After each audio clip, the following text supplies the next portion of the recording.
Well, thank you for the introduction. I will start with a short representation of globalization processes by the so-called shrinking map of the world, which illustrates the so-called spaces of flows, characterized by increasingly faster flows of information, people, products, and improved interconnectedness of spaces.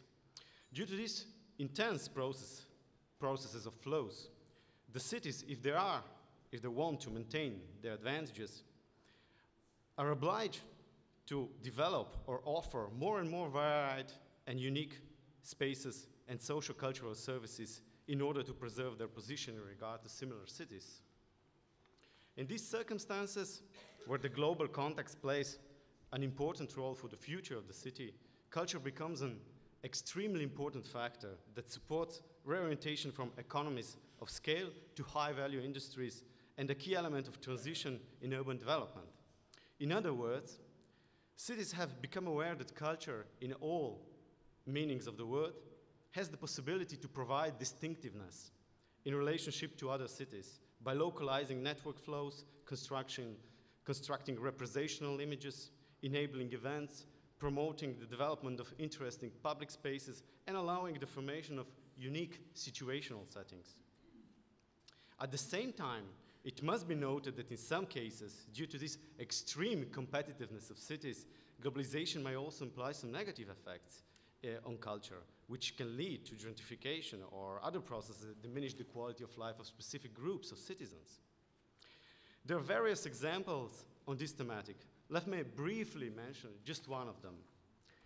The case is from the United States and talks about the Tonic Jazz Club.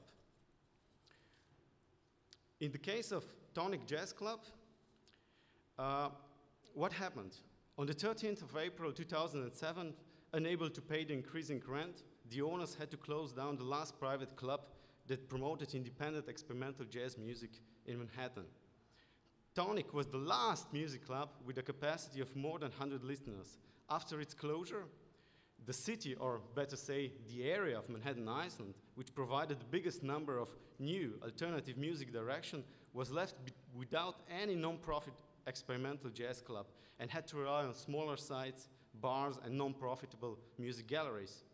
On this occasion, the famous jazz composer and guitarist Mark Ribot, together with other musicians and cultural producers, organized a series of protests, concerts, and public discussions in which they condemned this policy of elite gentrification that displaces low-income but culturally creative milieus, and ended then in the final stage with the arrest of Mark Ribot and some other famous jazz musicians.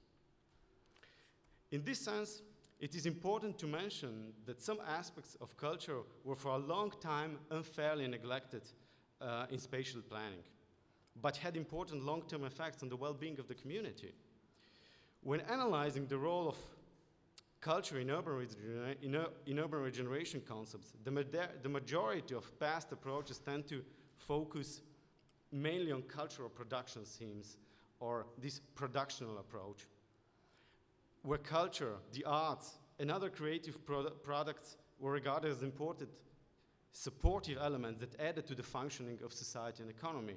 For example, Bianchini describes such use of culture and creative potential in urban policies as the age of city marketing, or as a promotional or consumptionist approach, where culture is seen as a marginal or bridging gentrification. And then there is the third approach, the integrational approach, in which the culture plays the role of some kind of pacifier of conflict. Well, in contrast to all these approaches, the newer approaches tend to perceive and include culture as a constitutive element of the basic decision-making process that permeates the whole structure of the spatial planning mechanism.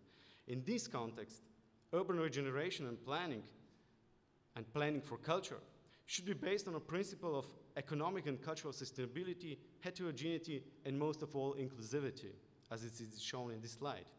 It should strive to assure a high quality of life for all possible population groups.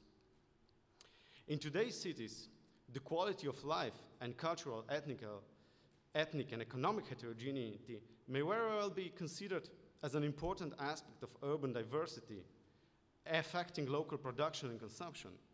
Not mentioning only authors which deal specifically with concepts of creative city, like Charles Landry or Alan J. Scott, or for example, the controversial Richard Florida, but also authors of a more theoretical, philosophical background, like Tim Edens or Donald James or Richard Sennett, which understand the urban way of life as a necessary combination of heterogeneity and diversity, which includes also elements of disorder, chaos, and conflict maybe even. By saying that, in the primary plan, urban regeneration should not be understood as a mere physical renovation, which tries to restore the attractiveness of the city, but rather as a process that motivates and enables the accumulation of heterogeneity, or offers a range of opportunities for expressing various individual and collective needs, and allows the so-called urban experimentation that is impossible to be noticed in sterile, standardized, or more or less uniform urban areas. The idea of regeneration is thus connected to various terms and concepts, and includes many possible approaches to the thematic. In this regard, we have to differentiate between various terms which are used in this chaos of various terms and various concepts which are used in this sense.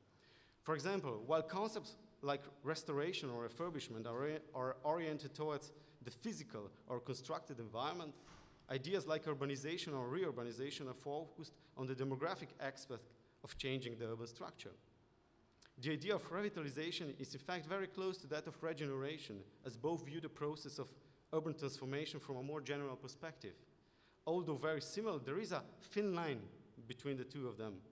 While regeneration bases or puts more emphasis on economic aspects and public-private partnerships during the urban transformation process, the revitalization emphasizes the social components and reanimation of the community.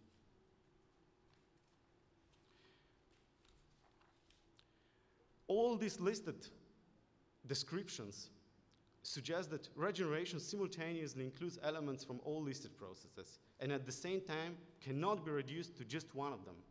It is conceived as a multi-directional approach to spatial analysis that encompasses an extensive socially integrative strategy for the entire region of the city, and particularly for the city center with all its precious, tangible or physical built, and intangible or non-material cultural materials or elements. As you noticed, I borrowed this notion of tangible and intangible cultural elements from the field of cultural heritage protection. But nonetheless, this conception is still applicable to other cultural elements in the city that are sometimes excluded due to specific policies that try to preserve only specific elements of the so-called cultural capital, if I borrow the phrase from Pierre Bourdieu.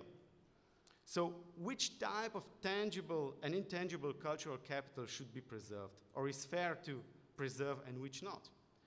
In order to present how difficult it is to evaluate various forms of tangible and intangible capital, here are a few examples. Mike Featherstone, for example, in his book Consumer Culture, mentions a good historical example of how volatile is this notion of valuable cultural capital. For example, New Orleans was once considered a place of low culture, with bad music and peripheral tourist role. It was low on the ladder of this symbolic and cultural value. All this changed when jazz music was discovered as an important musical genre. The perspective toward New Orleans completely changed. And its uniqueness, its unique character, proved to be an immense cultural asset. In short, the position on the ladder of this symbolic and cultural capital suddenly jumped. So there was a shift. So this shows how volatile is this concept of what is valuable cultural capital.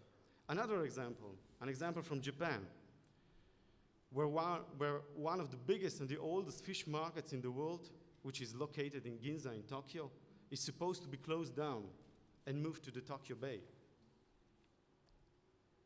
A very symptomatic example where intangible cultural capital represented by various ritual, traditional processes associated with fish preparation, trading, licitation, and other forms of cultural expression are not represented as important intangible cultural assets and are, in this sense, insufficiently used in the scheme of preservation. And then there is the example of Ljubljana and its subcultural spaces. The research in 2007, in which we analyzed the diversity of urban settings, happenings, events in the city center from a spatio-temporal perspective, showed which sites in the city are at a specific time of the day alive and which are not. The research showed that areas differentiate very much according to the time when specific happenings and events occur. In general, the data show that subcultural spaces, here shown with the abbreviation of ROM, very much add to the city urbanity and in fact contribute an important number of happenings and events in the city center. Even more, in the late night hours after the midnight, these alternative, non-official subcultural spaces become the most important urban scenes in the city with the biggest number of activities and happenings and visitors. But even due to this fact, these areas are by specific population groups considered not to be of special or high importance. So,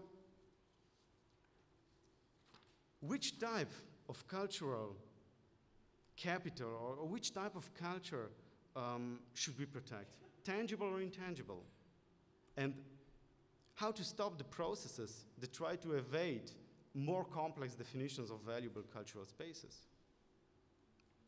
In this sense, I may conclude that each specific case of urban regeneration gives rise to a variety of questions that are related not only to physical spatial interventions, but more important to social spatial factors in spatial planning. This danger of pseudo-planning or small incrementally steps planning derives from the restrictive stance that focus only on physical transformations without looking to links with cultural systems, local community, and wider society. In the context of a more sustainable urban planning, urban regeneration processes inevitably must include various dimensions of cultural planning that should be based on the principles of inclusivity and strive or give voice to all possible population groups. And in fact, they should be oriented towards urban sustainability as a tool that helps to synthesize, that tries to see the connections between natural, social, cultural, political, and economic environments. And finally, to summarize all these in a form of conclusions, I think it's undoubtedly important that culture, in all meanings of the word, becomes part of an integrated strategy of regeneration. For this purpose, we must redefine certain criteria, methods that are used to define a place of high cultural quality, and of course, by the same time, also diminish the instrumentalization of intangible cultural capital which is happening. And most importantly, we should develop new mechanisms that try to measure these non-monetary and non-material intangible values of a specific locality. Thank you.